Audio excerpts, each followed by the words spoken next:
Arrestation liée au trafic de stupéfiants à Montmagny. Le point de dépôt Go Recycle à Montmagny connaît un départ prometteur. Immigration, un fort appui des Québécois pour garder les travailleurs déjà en emploi.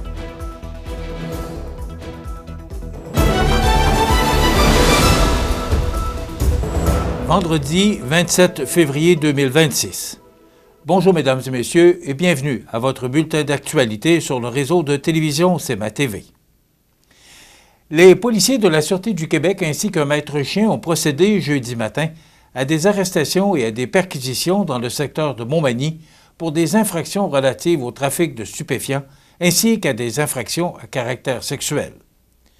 L'opération, qui découle d'une enquête amorcée en janvier 2026, mobilise une cinquantaine de policiers. D'autres détails devraient nous parvenir sous peu.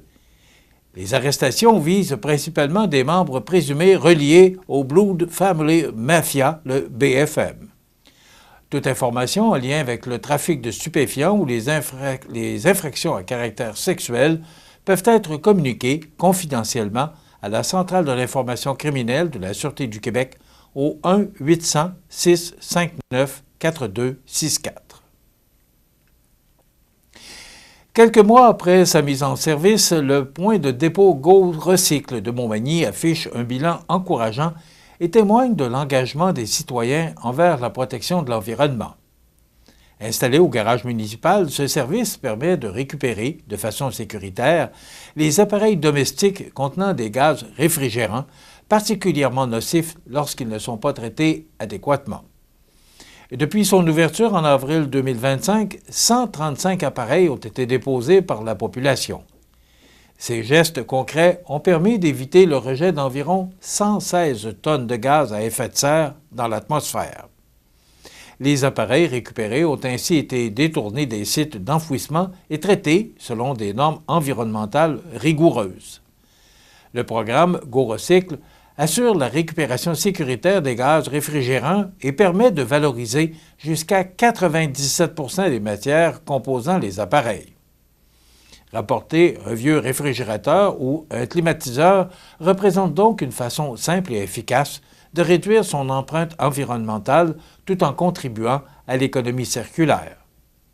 Situé au 240 4e avenue, le point de dépôt est accessible gratuitement à l'ensemble des citoyens de Montmagny ainsi qu'aux résidents des municipalités de la MRC. Plusieurs types d'appareils sont acceptés, notamment les réfrigérateurs, congélateurs, climatiseurs portatifs, déshumidificateurs, refroidisseurs d'eau et celliers. Les appareils peuvent être déposés durant les heures d'ouverture du garage municipal. Les autorités municipales invitent la population à poursuivre ces efforts afin de réduire les émissions polluantes et de favoriser une gestion responsable des équipements en fin de vie dans la région. Immigration, un fort appui des Québécois pour garder les travailleurs déjà en emploi. Tous les détails après la pause. Le restaurant Pizzeria Porto Bellissimo, un incontournable à Saint-Jean-Port-Joli. Pizza débordante de garnitures, menus variés et abordables. Délicieux desserts avec des produits de grande qualité des gâteries de l'Ami. Porto Bellissimo et les gâteries de l'Ami, route de l'église à Saint-Jean-Port-Joli. Fenplast, c'est le plus important manufacturier de portes et fenêtres au Québec. Un produit recommandé par Protégez-vous au printemps 2024. Vous pensez portes et fenêtres? Passez voir notre équipe à la boutique Fenplast Montmagny au 228 Chemin des Poiriers ou sur fenplast.com. Vous regardez CMA TV, le réseau de l'information sur la Côte-du-Sud. Un nouveau sondage léger réalisé pour l'Union des municipalités du Québec révèle un appui marqué de la population envers le maintien des personnes immigrantes déjà en emploi au Québec.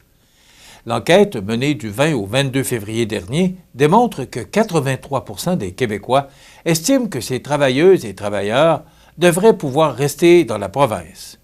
Ce résultat représente une hausse de 4 points par rapport à un sondage similaire effectué en novembre 2025. Selon l'étude, la stabilité du statut des personnes immigrantes occupant des emplois essentiels constitue une préoccupation largement partagée par la population. Plusieurs secteurs clés, notamment Les commerces de proximité, la restauration, l'alimentation, ainsi que les réseaux de la santé et de l'éducation dépendent de cette main-d'œuvre pour maintenir leurs services. Le sondage indique également que 77 % des répondants souhaitent que le gouvernement fédéral facilite le renouvellement des permis temporaires pour les travailleuses et travailleurs déjà établis au Québec. Cette forte proportion traduit un consensus rarement observé sur une question liée à l'immigration. La première vice-présidente de l'Union des municipalités du Québec et mairesse de Nicolet, Geneviève Dubois, estime que les gouvernements doivent agir rapidement.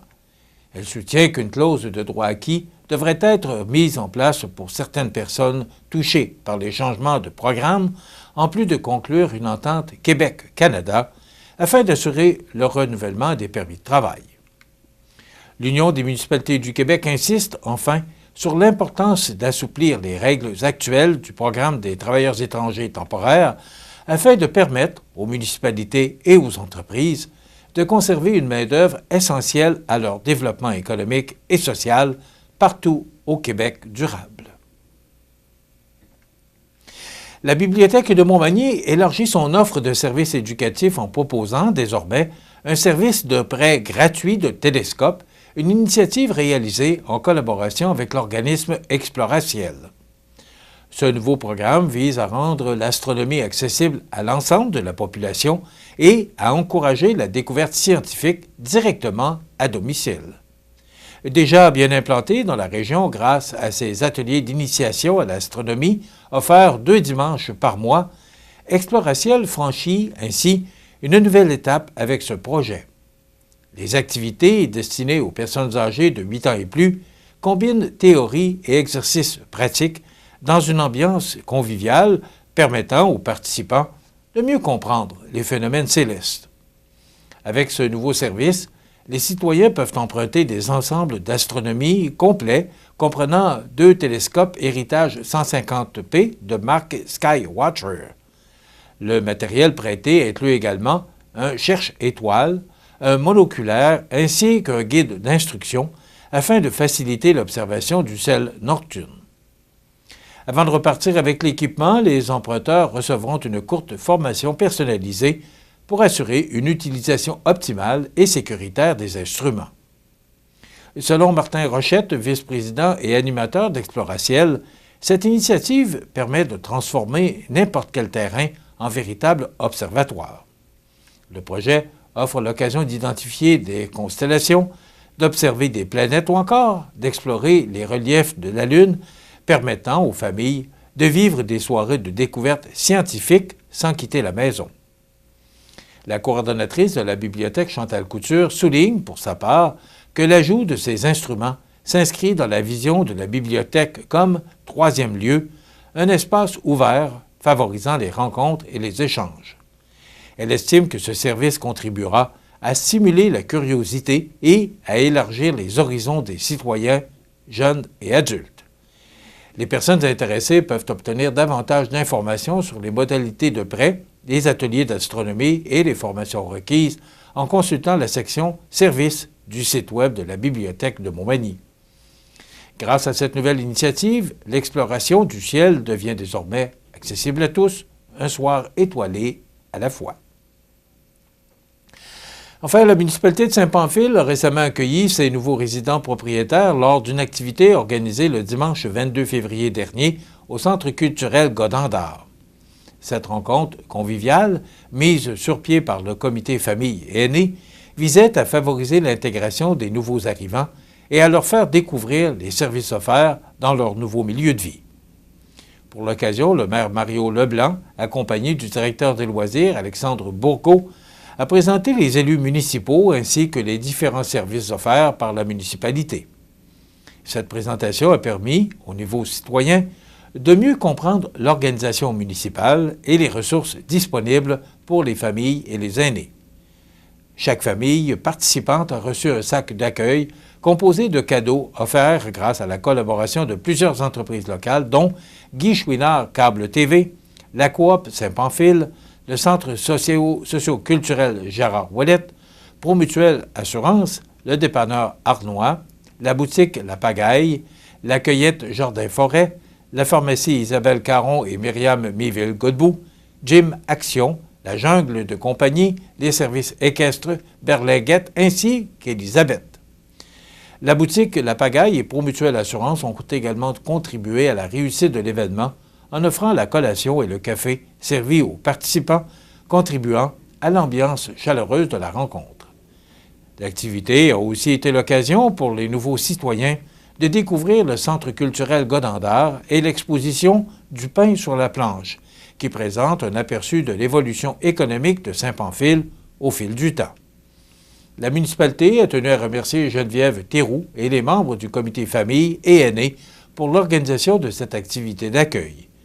Les nouveaux propriétaires qui n'ont pas pu assister à la rencontre pourront récupérer leur sac cadeau au bureau municipal d'ici le 27 mars prochain. Saint-Pamphile poursuit ainsi ses efforts afin de favoriser l'accueil et l'intégration de ces nouveaux citoyens.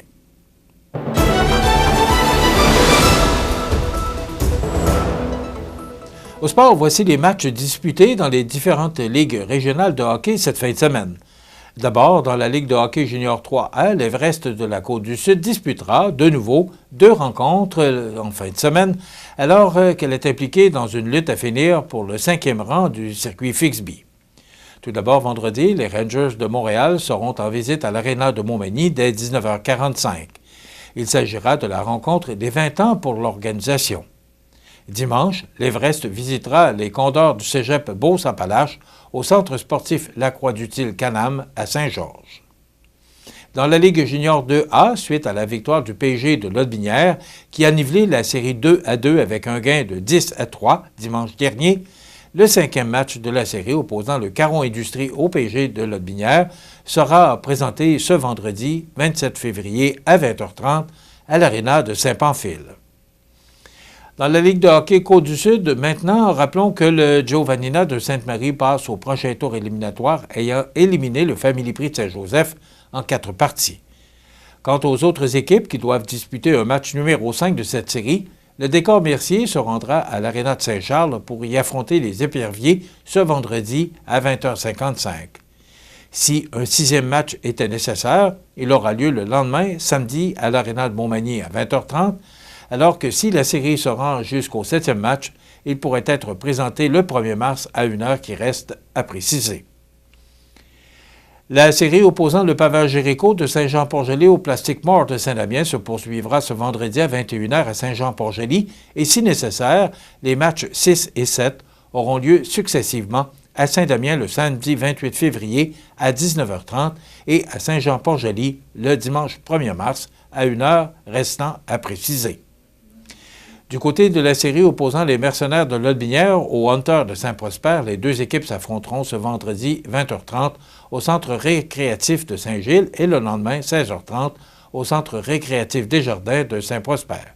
Si un match nécessaire, numéro 7, il aura lieu dimanche à Saint-Gilles à 15h. Enfin, dans la Ligue de hockey olympique, un programme double est présenté ce dimanche 1er mars. Groupe MG affronte Restaurant Larive à 13h30 et Armoire Mathurin visitera le Pavage Jéricho à 15h. Voilà ce qui complète votre bulletin d'actualité de ce vendredi 27 février. Dans un moment, on vous présente les prévisions de la météo et on reçoit aujourd'hui Jean-François Pelletier, qui est directeur principal de gestion des ressources humaines du groupe Mallette, qui viendra nous parler de la relève Mallette. Également, on recevra Patrick Vachon du service des loisirs et Chantal Couture de la bibliothèque de Montmagny pour nous parler de la semaine de relâche, et Audrey Saint-Pierre sera au magasin Coop IGA La Paix de Saint-Jean-Port-Joli. Je vous souhaite donc une excellente émission à notre antenne.